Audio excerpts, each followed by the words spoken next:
ദൈവനാമം വാഴ്ത്തപ്പെടുമാറാകട്ടെ. ദൈവത്തിൻ്റെ കൃപയാൽ നമുക്ക് വീണ്ടും ദൈവമായി സന്ധിപ്പാൻ ദൈവം നൽകുന്ന ഈ അവസരത്തിനെ സ്തുതിക്കുന്നു, സ്തോത്രം ചെയ്യുന്നു. നമ്മൾ ഈ സെക്ഷനിൽ യോഹന്നാൻ എഴുതിയ 3-ാം ലേഖനമാണ് നമ്മൾ ചിന്തിക്കുന്നത്, ധ്യാനിക്കുന്നത്. വളരെ പ്രാർത്ഥനയോടെ നമുക്ക് ദൈവത്തിന് മുമ്പാകെ ആയിരിക്കാം. കഴിഞ്ഞ സെക്ഷനുകളൊക്കെ ദൈവാത്മ നമ്മൾ ഹൃദയമായി സംസാരിപ്പാൻ ഇടയായി തീർന്നല്ലോ. ഈ സെക്ഷനിൽ ദൈവാത്മ സംസാരിപ്പാൻ വളരെ പ്രാർത്ഥനയായിരിക്കാം. നിങ്ങൾ നൽകുന്ന പ്രോത്സാഹനത്തിന്, നിങ്ങളുടെ സഹായസഹകരണത്തിന് നന്ദി പറയുന്നു. അതോടൊപ്പം തന്നെ നിങ്ങൾക്ക് എല്ലാവർക്കും ഞാൻ എൻ്റെ യേശുക്രിസ്തു നാമത്തിലുള്ള വന്ദനത്തെയും അറിയിക്കുകയാണ്. യോഹന്നാൻ്റെ 3-ാം ലേഖനം എന്ന് പറയുമ്പോൾ നമുക്കറിയാം, ഒരു അധ്യായമേ ഉള്ളൂ. ആ കൂടി 15 വാക്യങ്ങൾ അതിനകത്തുള്ളൂ. ദിവസത്തിലെ 64-ാമത്തെ പുസ്തകമാണിത്. അധ്യായം 15 വാക്യം, ചോദ്യങ്ങളുമില്ല, പ്രവചനവുമില്ല. 1-ാമത്തെ വാക്യം മുതൽ 4-ാമത്തെ വാക്യം വരെ അഭിവാദനമാണ്. 5-ാമത്തെ വാക്യം മുതൽ 8-ാമത്തെ വാക്യം വരെ ഗായസിനുള്ള വിവരണമാണ്. 9 മുതൽ 11 വരെ ഏകാധിപതിയായ ദിയോത്രോമസിനുള്ള വിവരണമാണ്. 12-ാം വാക്യം സമർപ്പിതനായ ദൈമത്രിയോസിനെ കുറിച്ചുള്ള വിവരണമാണ്. 13-ഉം 14-ഉം വാക്യങ്ങൾ അപ്പോസ്തോലിക ഉദ്ദേശം, ആശീർവാദവുമാണ്. ഇതാണ് ഇതിൻ്റെ ചെറിയ ഉള്ളടക്കം, ഒരു ചെറിയ ലേഖനം. പക്ഷേ പരിശുദ്ധാത്മാവിനോട് നമ്മൾ സംസാരിക്കാൻ കഴിയും. അവൻ അധികം കൊണ്ടും അല്പം കൊണ്ടും വലിയ കാര്യങ്ങൾ ചെയ്യുന്ന ദൈവമാണ്, അല്ലേ? മൂപ്പനായ ഞാൻ സത്യത്തിൽ സ്നേഹിക്കുന്ന പ്രിയ ഗായോസിനെ എഴുതുന്നത്. ഈ ലേഖനത്തിൽ മാത്രമാണ് ആർക്ക് എഴുതുന്നത് എന്നുള്ളതായ ഒരു ഇത് കാണിക്കുന്നത്. അതായത് യോഹന്നാന്റെ ലേഖനങ്ങളിൽ ആദ്യ സമയത്തുള്ള മുഖവരയിൽ അഡ്രസ്സ് ചെയ്യുന്നത് ഈ ലേഖനത്തിൽ മാത്രമാണ്. അത് ആർക്ക് എഴുതുന്നതാണ്? ഗായോസിന് എഴുതുന്നതാണ്. ഇവിടെ തുടങ്ങുന്നത് ഇങ്ങനെയാണ്: മൂപ്പനായ ഞാൻ സത്യത്തിൽ സ്നേഹിക്കുന്ന. എനിക്ക് അവിടെ സ്നേഹം പറയാൻ നമുക്ക് എളുപ്പം, അല്ലേ? എന്നാലേ ഒന്നും കൂടെ ഒന്ന് ആഴത്തിലിറങ്ങി ചിന്തിക്കണം. ആ വ്യക്തിയെ എനിക്ക് സത്യത്തിൽ സ്നേഹിക്കാൻ കഴിയുന്നുണ്ടോ? ഇന്നത്തെ സ്നേഹങ്ങൾ പലപ്പോഴും നാട്യങ്ങളാണ്, നാട്യങ്ങൾ. സത്യത്തിലുള്ള സ്നേഹം വളരെ അപൂർവ. സത്യത്തിലുള്ള സ്നേഹം പലപ്പോഴും വിട്ടുകൊടുക്കുവാനും ത്യാഗം സഹിപ്പാനും ക്ഷമിക്കുവാനും ഒക്കെ മനസ്സുള്ള സ്നേഹമാണ്, അല്ലേ? പക്ഷേ സാധാരണ നമ്മൾ കാണാൻ പല സ്നേഹങ്ങളും എന്തെങ്കിലും കിട്ടുമെങ്കിൽ സ്നേഹിക്കാൻ മാത്രമേ ഉള്ളൂ, അല്ലേ? കുടുംബത്തിലാണെങ്കിലും ശരി, സഭയിലാണെങ്കിലും സമൂഹത്തിലാണെങ്കിലും സ്നേഹമൊക്കെ ഇന്ന് കാപട്യത്തിൻ്റെ വർണ്ണക്കടലാസിൽ പൊതിഞ്ഞു നൽകുന്ന ഒരു കാര്യമായി മാറിക്കൊണ്ടിരിക്കുക. വാക്കുകളിലൂടെ ഈ വർണ്ണക്കടലാസ് പൊതിയുക, ഉള്ളിലെ വിദ്വേഷവും വെറുപ്പുമാണ്. ഉള്ളിൽ വിദ്വേഷവും വെറുപ്പുമായിട്ടും സ്നേഹിക്കുന്നു പറഞ്ഞ ആളുകളുടെ നടുവിൽ യോഹന്നാൻ പറയുക, ഞാൻ സത്യത്തിൽ ഗായോസിനെ സ്നേഹിക്കുന്നു. നമുക്കും അങ്ങനെ പറയുവാൻ കർത്താവ് സഹായിക്കട്ടെ. സഹജീവികളെയും സത്യത്തിൽ സ്നേഹിപ്പാൻ, ദൈവത്തെയും സത്യത്തിൽ സ്നേഹിപ്പാൻ, സ്നേഹിക്കുന്നത് പറയുന്നതിനേക്കാൾ ഉപരിയായിട്ട് സത്യത്തിൽ സ്നേഹിപ്പാനായിട്ട് കർത്താവ് നമ്മുടെ ഹൃദയം സഹായിക്കുമാറാകട്ടെ. അടുത്തത്, പ്രിയനെ, നിന്റെ ആത്മാവ് ശുഭമായിരിക്കുന്നത് പോലെ നീ സകലത്തിലും ശുഭമായും സുഖമായും ഇരിക്കണമെന്ന് ഞാൻ പ്രാർത്ഥിക്കുന്നു. അടുത്ത പ്രാർത്ഥന ഒരു മാതൃകയുള്ള പ്രാർത്ഥന. എന്താ പുള്ളി പ്രാർത്ഥിച്ചെന്നറിയാമോ? പ്രിയനെ, നിന്റെ ആത്മാവ് ശുഭമായിരിക്കുന്നത് പോലെ നീ സകലത്തിലും ശുഭമായും സുഖമായും ഇരിക്കണമെന്ന് ഞാൻ പ്രാർത്ഥിക്കുന്നു. എൻ്റെ എല്ലാ കാര്യങ്ങളും ഓക്കെ ആകണമെന്നുള്ള പ്രാർത്ഥനയല്ല, മറിച്ച് എന്താണ്? അവൻ്റെ ജീവിതത്തിൽ അവൻ സന്തോഷം അനുഭവിപ്പാൻ, അവൻ സമാധാനം അനുഭവിപ്പാൻ, ഉയർച്ച അനുഭവിപ്പാൻ, നന്മ അനുഭവിപ്പാൻ, അവനോട് പ്രാർത്ഥിക്കുന്ന പ്രാർത്ഥന. അവിടെ കണ്ടോ, ഒന്ന് രണ്ട് വാക്യത്തിനുള്ളിൽ സ്നേഹിക്കേണ്ട ഒരു മാതൃക കാണിച്ചു തരുന്നു, പ്രാർത്ഥിക്കേണ്ട ഒരു മാതൃക കാണിച്ചിരിക്കുക അല്ലേ. ഈ ചെറിയ ലേഖനത്തിലൊക്കെ വലിയ വലിയ ഉദ്ദേശങ്ങൾ തരുന്നില്ലേ. യുവനം വായിച്ചാൽ നമുക്ക് ഒരുപാട് കാര്യങ്ങൾ പഠിക്കാനുണ്ട്. സമയക്രമമാണ് ഞങ്ങളിങ്ങനെ ഓടിച്ചു പോകുന്നത്.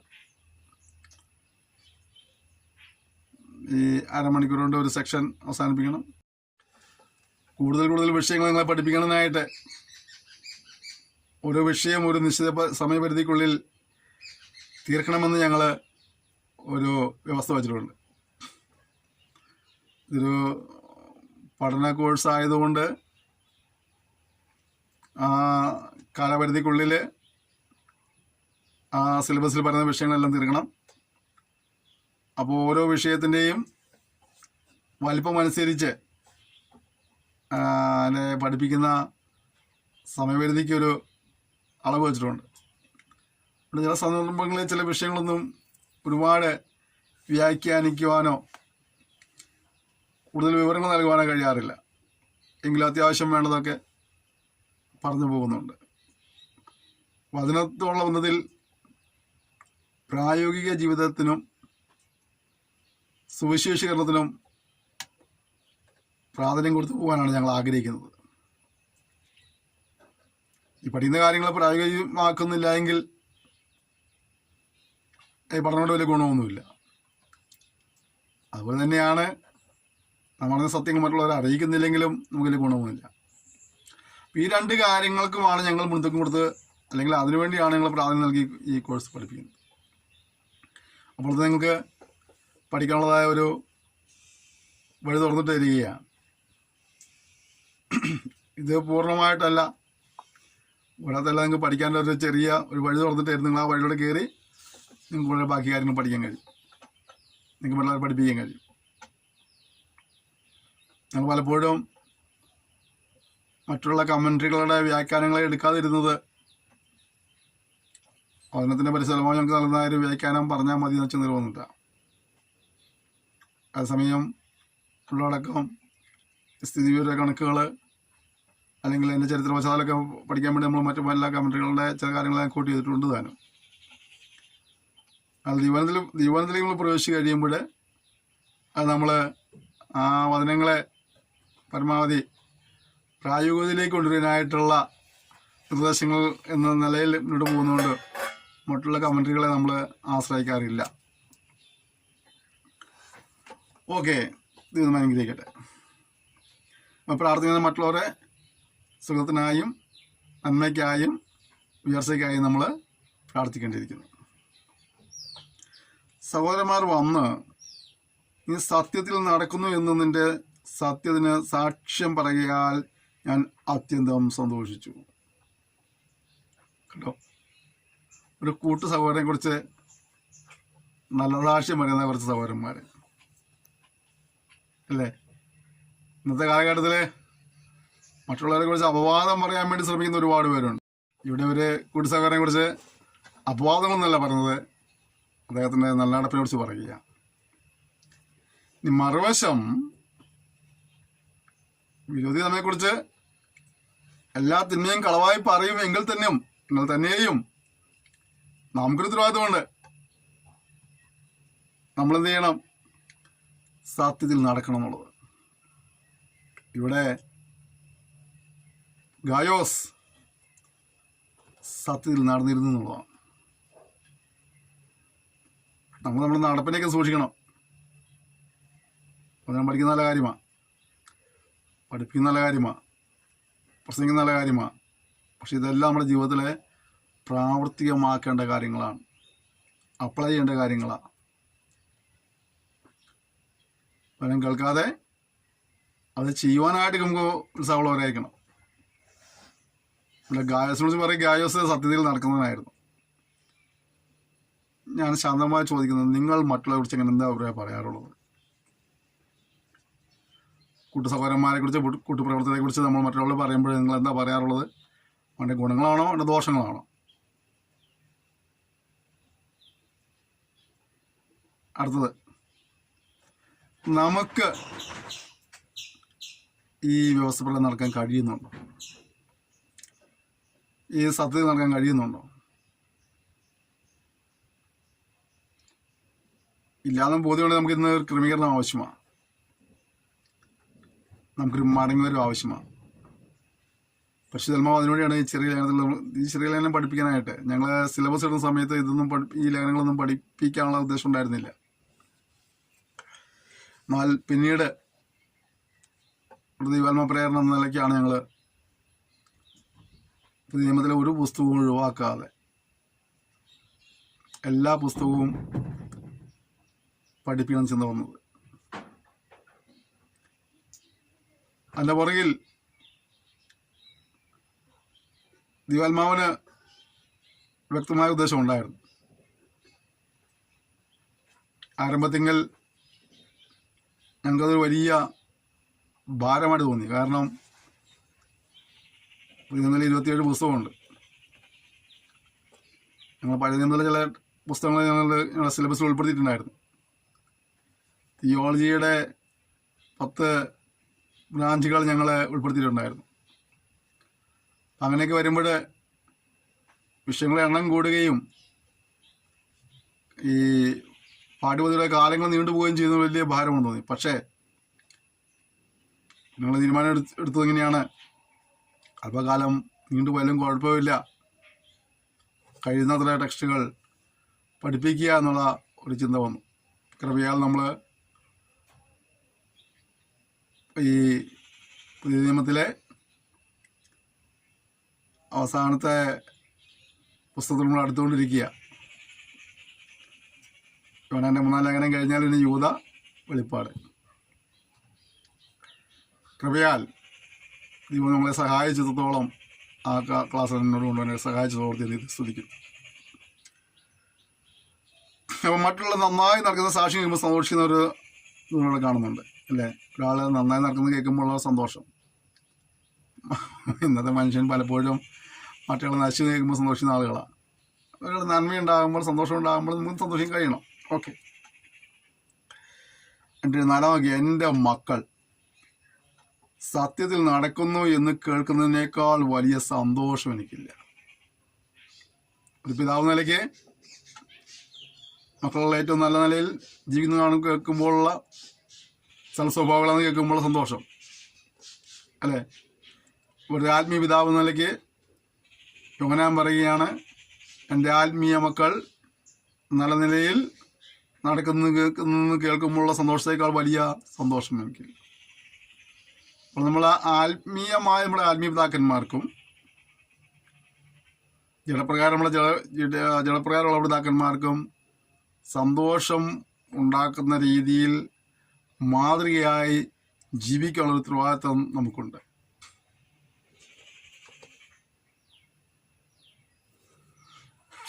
ഞാൻ സ്കൂളിൽ പഠിക്കുന്ന സമയത്ത് ബുക്കുകൾ മേടിക്കാത്തതിൻ്റെ പേരിൽ, പുസ്തകങ്ങൾ മേടിക്കാത്തതിൻ്റെ പേരിൽ എൻ്റെ പിതാവിനെ വിളിച്ചുകൊണ്ടുവരാനായിട്ട് ടീച്ചർ പറഞ്ഞു വിട്ടു. എൻ്റെ പിതാവ് അന്ന് സ്ഥലത്ത് കൂലിപ്പണിക്ക് പോയിരിക്കുകയാണ്. അദ്ദേഹം ഉച്ചയ്ക്ക് ഭക്ഷണം കഴിക്കാൻ കിട്ടുന്ന നേരത്താണ് ഞാൻ ഓടി ചെല്ലുന്നത്. എന്ന് പറഞ്ഞു, ഇന്ന് സ്കൂൾ വരെ വരണം.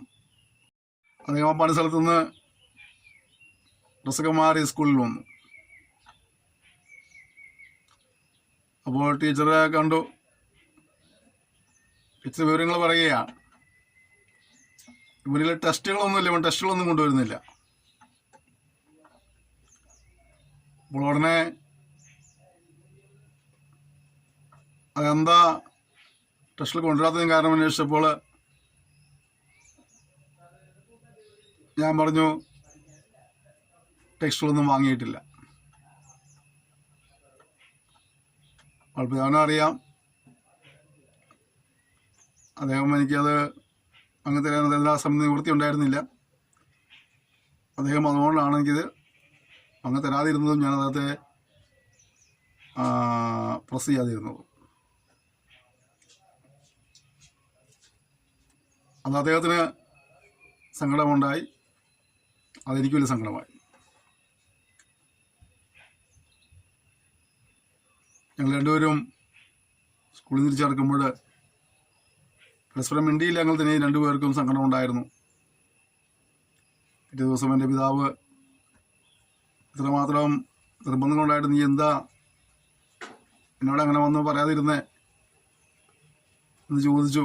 അതിനുശേഷം അദ്ദേഹം ഇവിടുന്ന് വായ്പയെല്ലാം മേടിച്ച് പുസ്തകങ്ങളെല്ലാം വാങ്ങിത്തരുവാനിടയായി. അപ്പോൾ തൻ്റെ കുഞ്ഞ് സ്കൂളിൽ കുസൃതി കാണിച്ചാൽ അത് വിളിച്ച് പറയുമ്പോൾ ആ പിതാവിന് സങ്കടമുണ്ടാവും. അതേസമയം ഞാൻ ചെറിയ ക്ലാസ്സിലൊക്കെ പഠിക്കുന്ന സമയത്ത് ക്ലാസ്സിൽ ഫസ്റ്റായിരുന്നു.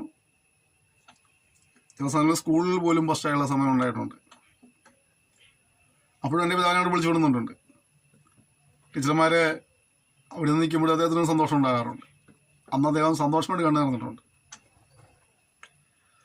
അപ്പോൾ മക്കൾ നല്ല നിലയിൽ മാതൃയെ പോലെ ജീവിക്കുന്നത് കേൾക്കുമ്പോൾ പിതാവിന് സന്തോഷമുണ്ട്. അവരെ തെറ്റുകൾ ചെയ്യുന്നു കേൾക്കുമ്പോൾ പിതാവിന് സങ്കടമുണ്ട്. ഇതേ കൺസെപ്റ്റിലാണ് യോഹന്നാൻ പറയുക, എൻ്റെ മക്കൾ സത്യത്തിൽ നടക്കുന്നത് കേൾക്കുമ്പോഴുണ്ടാകുന്ന സന്തോഷത്തേക്കാൾ വലിയ സന്തോഷം എനിക്കില്ല. നിങ്ങളെ ഉപദേശിക്കുന്ന, വചനം പഠിപ്പിക്കുന്ന, നിങ്ങൾക്ക് വേണ്ടി പ്രാർത്ഥിക്കുന്ന, ഉപവസിക്കുന്ന, നിങ്ങളെ വഴിയടത്തുന്ന ദേവദാസന്മാർ നിങ്ങളെക്കുറിച്ച് കേൾക്കുമ്പോൾ സത്യത്തിൽ നടക്കുന്നു എന്നുള്ളതായ സാക്ഷ്യങ്ങൾക്ക് രീതിയിലുള്ളതായ ഒരു നടപ്പിനുടമകളായി തീരുവാൻ കർത്താവ് നിങ്ങളെ സഹായിക്കട്ടെ. നിങ്ങളുടെ ആത്മീയ പിതാക്കന്മാർ, ആത്മീയ നേതാക്കന്മാർ, ആത്മീയ നടത്തിപ്പുകാർ നിങ്ങളെക്കുറിച്ച് കേൾക്കുമ്പോൾ അവർ മനസ്സ് ദുഃഖിക്കുന്ന ഒരു അനുഭവത്തിൽ വരുവാനായിട്ട്, ഒരിക്കലും ഇവിടെ വരാതിരിക്കാനായിട്ട് നമ്മുടെ ജീവിതത്തെ സൂക്ഷിപ്പാൻ കർത്താവ് നിങ്ങളെ സഹായിക്കുമാറാകട്ടെ. പ്രിയ സഹോദരന്മാർക്കും വിശേഷമുള്ള അതിഥികൾക്കും വേണ്ടി അധ്വാനിക്കുന്നതിലൊക്കെയും വിശ്വസ്തത കാണിക്കുന്നു. അടുത്തത്, അധ്വാനിക്കുന്നതിലൊക്കെയും വിശ്വസ്തത കാണിക്കുന്നു. ആർക്ക് വേണ്ടി അധ്വാനിക്കുന്നത്? സഹോദരന്മാർക്ക് വേണ്ടിയും വിശേഷമുള്ള അതിഥികൾക്ക് വേണ്ടിയും. അവനും വേണ്ടി മാത്രമല്ല, മറ്റുള്ളവർക്ക് കൂടി അധ്വാനിക്കുകയാണ്. ആ അധ്വാനിക്കുന്നതിൽ അവൻ എന്തുണ്ട്? വിശ്വസ്തതയുണ്ട്. ഇന്ന് അവരവരുടെ ഉത്തരവാദിത്തങ്ങൾ വിശ്വസ്തയോടെ കൈകാര്യം ചെയ്യാതെ ഉഴപ്പി കൈകാര്യം ചെയ്യുന്ന ഒരുപാട് പേരുണ്ട്. ആത്മീയ ലോകത്തുമുണ്ട് അങ്ങനെ. ഞങ്ങളുടെ പക്കൽ പരിമേൽപ്പിക്കപ്പെട്ട ഓരോ ശുശ്രൂഷയുടെ ബന്ധത്തിലാണെങ്കിലും ഉത്തരവാദിത്തങ്ങളുടെ ബന്ധത്തിലാണെങ്കിലും അത് അവിശ്വസ്തമായിട്ട് കൈകാര്യം ചെയ്യുന്ന ആളുകളുണ്ട്. എനിക്കും എൻ്റെ മുകളിലും ഞാൻ ഉൾപ്പെടുന്ന പ്രസ്ഥാനത്തിൽ ലീഡേഴ്സുണ്ട്. അതിനെക്കുറിച്ച് പലപ്പോഴും ഒരു കാര്യം പറയാറുണ്ട്. ഞങ്ങൾ ഹെഡ് ഓഫീസിൽ നിന്ന് ഒരു കാര്യം വിളിച്ച് പറഞ്ഞാൽ അത് ആ തന്ന സമയത്തിനുള്ളിൽ തന്നെ ആ കാര്യങ്ങൾ എത്രയും വേഗം വിശ്വസ്തമായി ചെയ്തു തീർക്കുന്ന ഒരാളാണെന്ന് എന്നെക്കുറിച്ച് പറയാറുണ്ട്. ഇത് പ്രശംസയെ പറഞ്ഞതല്ല, വിശ്വസ്തരായിരിക്കാനായിട്ടുള്ള ഒരു ആഹ്വാനം തന്നെ പറഞ്ഞതാണ്. നമ്മളെ ഏൽപ്പിച്ച കാര്യങ്ങൾ, നമ്മളെ ഏൽപ്പിച്ച ഉത്തരവാദിത്തങ്ങളൊക്കെ വിശ്വസ്തമായി കൈകാര്യം ചെയ്യുവാൻ കർത്താവ് നമ്മെ സഹായിക്കുമാറാകട്ടെ. നമ്മൾ വിശ്വസ്തമായി ചെയ്യുന്നു എന്ന് മറ്റുള്ള നമ്മെക്കുറിച്ച് സാക്ഷ്യം പറയുവാൻ അതൊരു കാരണമായി തീരട്ടെ.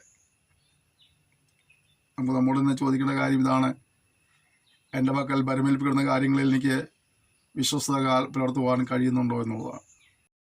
അടുത്ത വാക്യം, അവൻ സഭയുടെ മുമ്പാകെ അതിൻ്റെ സ്നേഹത്തിന് സാക്ഷ്യം പറഞ്ഞിരിക്കുന്നു. ഇനി അവരെ ദൈവത്തിന് യോഗ്യമാവണ്ണം യാത്ര അയച്ചാൽ നന്നായിരിക്കും. കണ്ടോ, ഇവന്റെ പ്രവൃത്തിയെക്കുറിച്ച് സഭയുടെ മുമ്പാകെ മറ്റുള്ളവർ സാക്ഷ്യം പറയുകയാണ്. പ്രിയപ്പെട്ടവരെ, നമുക്ക് അതൊക്കെ ഒരു വെല്ലുവിളിയായിട്ട് ഉണ്ടാകുന്ന തലങ്ങളിൽ നമ്മളെക്കുറിച്ച് നല്ല സാക്ഷ്യം കേൾക്കുമാറ് നമ്മളെല്ലാവരും നമ്മുടെ ജീവിതത്തെ സൂക്ഷിപ്പാനായിട്ട്, നമ്മുടെ പ്രവർത്തനങ്ങളെ സൂക്ഷിപ്പാനായിട്ട് നമ്മൾ സമർപ്പിച്ച് എന്നോട് കർത്താവ് സഹായിക്കുമാറാകട്ടെ. മാത്രമല്ല, തൻ്റെ മുമ്പിൽ വരുന്നവരെ ഇങ്ങനെ ശുശ്രൂഷിക്കാൻ ദൈവത്തിന് യോഗ്യമാവണ്ണം യാത്ര അയക്കുക. വലിയ ഉത്തരവാദിത്തമുണ്ട് നമുക്ക്. ദൈവം നമ്മുടെ വീട്ടിലേക്ക് വന്നാലേ നമ്മൾ എന്താ ചെയ്യുക? അതേ മാന്യതയാണ് ഒരു ദൈവവേലും കൊടുക്കേണ്ടതെന്നാണ് ഇവിടെ നമുക്ക് ലേനാർത്താവ് പറയുന്നത്. ദൈവം നമ്മുടെ വീട്ടിൽ വരുമ്പോൾ നമ്മൾ ദൈവത്തെ ഇങ്ങനെ സ്വീകരിക്കുന്നു, ദൈവത്തിനെ ശുശ്രൂഷിക്കുന്നു, ദൈവത്തെ ഇങ്ങനെ യാത്ര അയക്കുന്നു. ആ ഒരു സ്നേഹത്തോടെ, ആ ഒരു കരുതലോടെ, ആ ഒരു ആത്മാർത്ഥതയോടെ വേണം നാം ദൈവമക്കളെയും ശുശ്രൂഷിപ്പാൻ, അവരുടെ കരുതുവാൻ, സ്നേഹിപ്പാൻ എന്നാണ് ഇവിടെ ഈ വാക്യം നമ്മെ പഠിപ്പിക്കുന്നത്. ചെറിയ ലേഖനം വലിയ വലിയ കാര്യങ്ങളെ നമ്മെ പഠിപ്പിക്കുകയാണ്. നമ്മൾ പലപ്പോഴും ശ്രദ്ധിക്കാതെ പോകുന്ന ഒരുപാട് കാര്യങ്ങളുണ്ട്. എനിക്ക് ദൈവാത്മാവം എന്ന് ഓർമ്മിപ്പിച്ച് ഉണർത്തുകയാണ്. അടുത്തത്, തിരുനാമ നിമിത്തമല്ലോ അവർ ജാതികളോട് ഒന്നും വാങ്ങാതെ പുറപ്പെട്ടത്. ഈ സുവിശേഷ വേലക്കാരെ സപ്പോർട്ട് ചെയ്യുവാനായിട്ട് ദൈവമക്ക് വലിയ ഉത്തരവാദിത്തമുണ്ട്.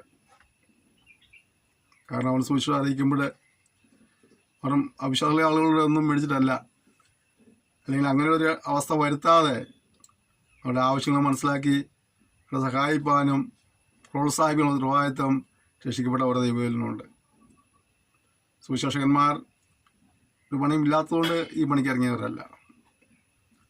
അവർക്ക് ദൈവങ്ങളുടെ കാഴ്ചപ്പാട് പ്രകാരം ഉണ്ടായിരുന്ന ജോലിയെല്ലാം ഉപേക്ഷിച്ചിറങ്ങിയവരാണ് 90% ആളുകൾ, അല്ല 99% ആളുകൾ.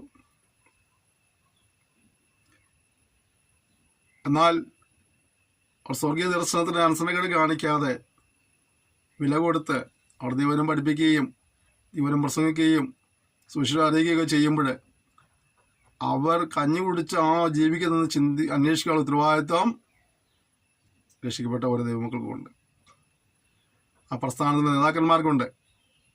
പലപ്പോഴും നേതാക്കന്മാർ ഇവരെ പറഞ്ഞിട്ട് വിശ്വാസ വില പറഞ്ഞുകൊണ്ട് മാത്രം പോരാ, അവർ ജീവിച്ചിരുന്നെങ്കിൽ വില ചെയ്യാൻ കഴിയുള്ളൂ. അതുകൊണ്ട് അവർക്ക് അന്വേഷിക്കാനുള്ള വകകൾ കൊടുക്കേണ്ട ഉത്തരവാദിത്വം പ്രസ്ഥാനത്തിനുണ്ട്, നേതാക്കന്മാർക്കുണ്ട്. അതൊക്കെ നാം ശ്രദ്ധിക്കേണ്ടിയിരിക്കുന്ന കാലഘട്ടങ്ങളിൽ. കാരണം അവർ ദൈവനാമ നിമിത്തമായിട്ടാണ് ഇത് ചെയ്യുന്നത്. ആ ദൈവനാമം ദൂഷിക്കപ്പെടാതിരിക്കാനായിട്ട് അവരെ സംരക്ഷിക്കുന്ന ഉത്തരവാദിത്വവും നമുക്ക് ആ കാര്യം മറന്നു പോകരുത്, ദൈവസഭയ്ക്ക് ആ കാര്യം മറന്നു പോകരുത്. അങ്ങനെ നാം സത്യത്തിന് കൂട്ടുവേലക്കാരാകേണ്ടതിന് ഇങ്ങനെയുള്ളവരെ സൽക്കരിക്കേണ്ടതാകുന്നു. ഉണ്ടോ? നമ്മൾ എന്ത് ചെയ്യണം? അവരെ സൽക്കരിക്കുക. നിങ്ങൾ എന്നും സൽക്കരിച്ചില്ലെങ്കിൽ കുഴപ്പമില്ല, നാഴിയരി വാങ്ങാനുള്ള പൈസ അവർക്ക് കൊണ്ട് കൊടുക്കാൻ ഒരു ഉത്സാഹം കൊണ്ടാണ്. വഴിയിൽ നിന്ന് പ്രസംഗിക്കുന്നതിനെ കാണുമ്പോൾ, ട്രാക്ടർ കൊടുക്കുന്നതിനെ കാണുമ്പോൾ അവരെയൊക്കെ ഒന്ന് സൽക്കരിക്കുകയോ ശുശ്രൂഷിക്കുകയോ ചെയ്യുന്ന നല്ല കാര്യമാണ്. നമ്മൾ അന്നൊന്നും മെനക്കെടാറില്ല. നമ്മൾ ഈ പണ്ടാണ്ട് പറഞ്ഞ പോലെ എന്തെങ്കിലുമൊക്കെ അതൊക്കെ കാട്ടിക്കൂട്ടുന്ന വമ്മന്മാർക്ക് വേണ്ടി കാശ് കൊടുക്കാൻ നമ്മൾ മിടുക്കന്മാരാ. നല്ല സത്യസുവിശേഷം ഉള്ളതുപോലെ വിളിച്ചു പറയുന്ന പാവപ്പെട്ട സുവിശേഷകന്മാർ വഴിയിൽ നിന്ന് പ്രസംഗിക്കുമ്പോൾ അവരിൽ നിന്ന് കളിയാക്കാതെ കൈതർ സഹായം അവർക്ക് വേണ്ടി കൊടുക്കാനും ഒരുപാട് ദേവദാസന്മാരുടെ ടീമായി നിന്ന് പ്രവർത്തിക്കുന്ന ആളുകളുണ്ട്. ഒരു സംഘടനയുടെയും സപ്പോർട്ടില്ലാതെ അവർ വിശ്വാസാലെന്ന് പറഞ്ഞ വിശ്വാസാൽ പ്രാർത്ഥിച്ചും അവർക്ക് എന്തെങ്കിലും ചെറിയ ചെറിയ വരുമാന മാർഗം ഉണ്ടെങ്കിൽ അതിൽ നിന്ന് കിട്ടുന്ന വരുമാന മാർഗം ഉപേക്ഷിച്ചും നാമത്തെ അറിയിക്കുന്ന ഒരുപാട് പേരുണ്ട്. അവരെയൊക്കെയാണ് നിങ്ങൾ സപ്പോർട്ട് ചെയ്യേണ്ടത്. ലക്ഷങ്ങൾ ഇട്ട് കളിക്കുന്നവരുടെ അടുക്കളയിൽ പിന്നെ നിങ്ങൾ കൊണ്ട് കൊടുക്കാൻ നിൽക്കരുത്. പണത്തിന് മേൽ പണം കൂടിക്കോട്ടെ. അവർ ഇന്നത്തെ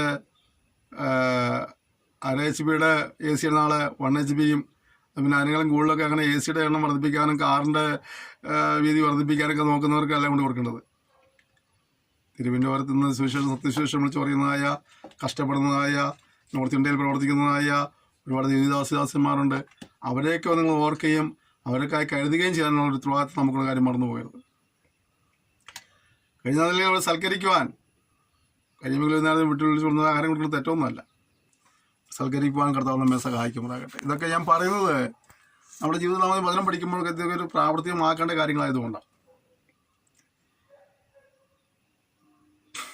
സഭയ്ക്ക് ഞാൻ ഒന്ന് എഴുതിയിരിക്കുന്നു, എങ്കിലും അവരിൽ പ്രധാനിയാകുവാൻ ആഗ്രഹിക്കുന്ന തിയോത്രോഫയസ് ഞങ്ങളെ കൂട്ടാക്കുന്നില്ല. അങ്ങനെയുള്ള ചില ആൾക്കാരുണ്ട് അല്ലേ? ദിവസഭയ്ക്കകത്ത് ആരെയും ബഹുമാനിക്കാത്ത, ആരെയും അനുസരിക്കാത്ത, ഒന്നിനും വഴങ്ങാത്ത ചില പുള്ളികളൊക്കെ ദിവസഭയ്ക്കകത്ത് ഉണ്ടാകാറുണ്ട്. ഇവിടുത്തെ അങ്ങനെ ഒരുത്തിനെ കാണിച്ച് പറയുക, നമ്മൾ ഇണങ്ങാത്തവരും വഴങ്ങാത്തവരും മാറരുത്. ദൈവദാസന്മാരെയും ദൈവസഭയെയും ദൈവനത്തെയൊക്കെ അനുസരിക്കുന്നവരായി തീരുവാൻ കർത്താവ് നമ്മെ സഹായിക്കുമാറാകട്ടെ. എന്തിനാ അനുസരണക്കേട് കാണിച്ച് വെറുതെ ശാപം വിളിച്ചു വരുന്നത്? നമ്മൾ അനുഗ്രഹം പ്രാപിക്കാൻ വേണ്ടി വിളിച്ച് ഇറങ്ങി തിരിച്ചു വരാം. നമ്മൾ അനുഗ്രഹം പ്രാപിക്കാൻ വേണ്ടി വിളിച്ചു വേർതിരിക്കപ്പെട്ട നമ്മുടെ ഈ അനുസരണക്കേടോട് നമ്മൾ എന്തിനാ വെറുതെ ശാപഗ്രസ്തരായി തീരുന്നത്? വളരെ സൂക്ഷിക്കേണ്ട ഒരു ഉത്തരവാദിത്വം നമുക്കുണ്ട്. നമ്മൾ അനുഗ്രഹം പ്രാപിക്കാൻ വിളിക്കപ്പെട്ട ഒരാളെ ബോധ്യം നമുക്കുണ്ടാവണം എപ്പോഴും. നമ്മുടെ അനുസരണക്കേട് കൊണ്ട്, നമ്മുടെ മർക്കടമുഷ്ടി കൊണ്ട്, നമ്മുടെ വിവരക്കേട് കൊണ്ട് നമ്മൾ ഒരിക്കലും ശാപത്തിന് പറയാത്തീരരുത്. ഓക്കെ. അതുകൊണ്ട് ഞാൻ വന്നാൽ അവൻ ഞങ്ങളെ ദുർവാക്ക് പറഞ്ഞ് ശകാരിച്ചുകൊണ്ട് ചെയ്യുന്ന പ്രവൃത്തി അവന് ഓർമ്മ വരുത്തും. ഇങ്ങനെ വഴങ്ങാത്ത ഞാൻ പണി എന്താണെന്ന് അറിയാമോ? ദുർവാക്ക് പറഞ്ഞ് ശകാരിക്കും. അല്ലേ? എല്ലാവരെയും അസഭ്യം പറയുന്ന ചില വിശ്വാസങ്ങളില്ലേ? എല്ലാവരിലും കുറ്റം കണ്ടെടുത്ത ചില വിശ്വാസങ്ങളില്ലേ? ആര് വന്നാലും കുറ്റമേ പറയുള്ളൂ, എന്ത് ചെയ്താലും കുറ്റമേ പറയുള്ളൂ. പാടുന്നത് കുറ്റം, പ്രസംഗിക്കുന്നത് കുറ്റം, പ്രാർത്ഥിക്കുന്നത് കുറ്റം, സാക്ഷ്യം പറയുന്നത് കുറ്റം, കൊടുത്തത് കുറ്റം, വാങ്ങുന്നത് കുറ്റം. ഇല്ലേ? അങ്ങനെ ചിലരുണ്ട്. അവരാരെക്കുറിച്ച് ഒരാളെക്കുറിച്ച് നല്ല കാര്യം പറയില്ല. നമ്മളൊന്നും അങ്ങനെ ആകരുതെന്ന് വചനം പറഞ്ഞത്. ഒന്നും അങ്ങനെ ആകരുത്. നമ്മൾ വളരെ സൂക്ഷിക്കണം എന്നൊക്കെ, നമ്മുടെ ജീവിതത്തിൽ വളരെ സൂക്ഷിക്കുന്ന കാര്യം. എന്തിനും കുറ്റം പറയുന്ന ആ ഒരു മനോഭാവമൊക്കെ മാറിയിട്ട് നമുക്ക് മാതൃകകൾ ജീവിക്കാനായിട്ട്, നമ്മുടെ വാക്കുകളാൽ മറ്റുള്ളവരെ കൊല്ലുന്നവരായിട്ടല്ല, മറ്റുള്ളവരെ ധൈര്യപ്പെടുത്തുവാനായിട്ട്, മറ്റുള്ളവരെ പ്രോത്സാഹനമായി തരുവാനായിട്ട്, മറ്റുള്ളവരുടെ ആശ്വാസമായി തരുവാനായിട്ട് കർത്താവ് സഹായിക്കുമാറാകട്ടെ. അടുത്തത്, അവൻ അങ്ങനെ ചെയ്യുന്നത് പോരെ എന്ന് വെച്ച് താൻ സഹോദരന്മാരെ കൈക്കൊള്ളാതിരിക്കുന്നത് മാത്രമല്ല, അതിന് മനസ്സുള്ളവരെ വിരോധിക്കുകയും സഭയിൽ നിന്ന് പുറത്താക്കുകയും ചെയ്യുന്നു. ഉണ്ടോ? അവനെ ഗുണം പിടിക്കുന്നില്ല, ആ ഗുണമുള്ളൊരു കാര്യം ചെയ്യുന്നില്ല. അതൊക്കെ പോട്ടെ നിൽക്കാം. എന്തെങ്കിലും ഗുണം ചെയ്യാൻ പോകുന്ന ആളുകളെ വിരോധിക്കുകയും അവരെ സഭയിൽ നിന്ന് പുറത്താക്കുകയും ചെയ്യും. എന്നത് സഭയുടെ ഒരു ചെറിയ ദൂഷ്യമത.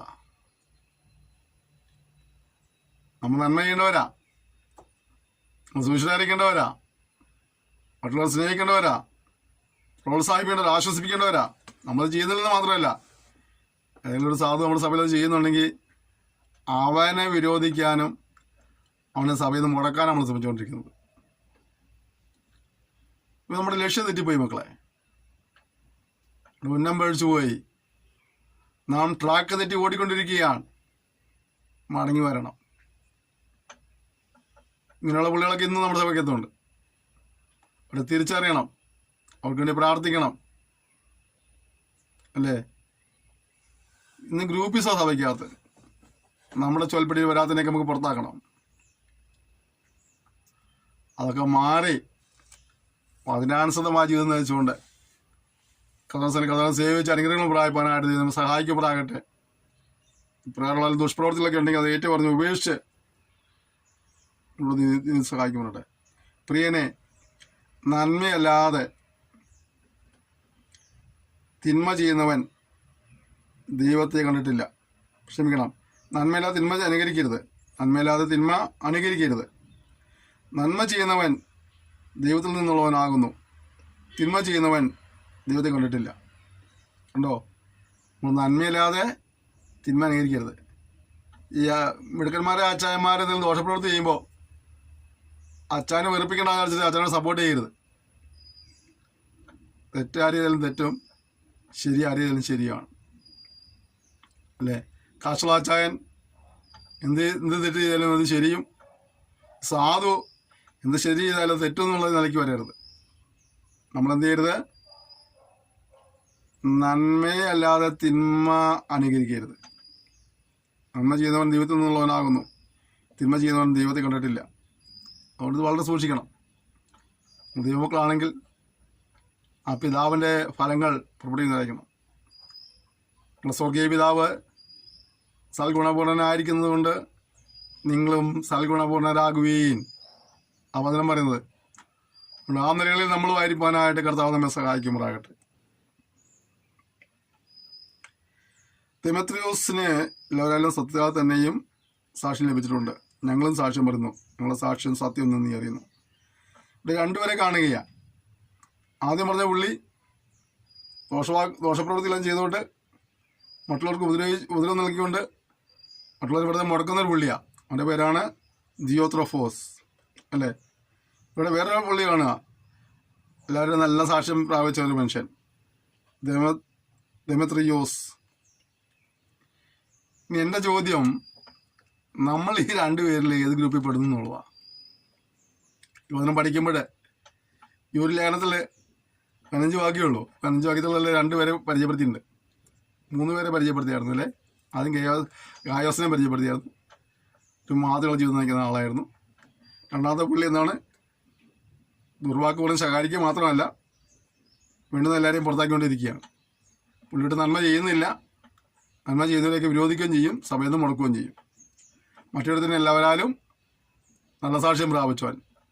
ഇനി നമ്മൾ ഏത് ഗണത്തിൽപ്പെടുന്നു?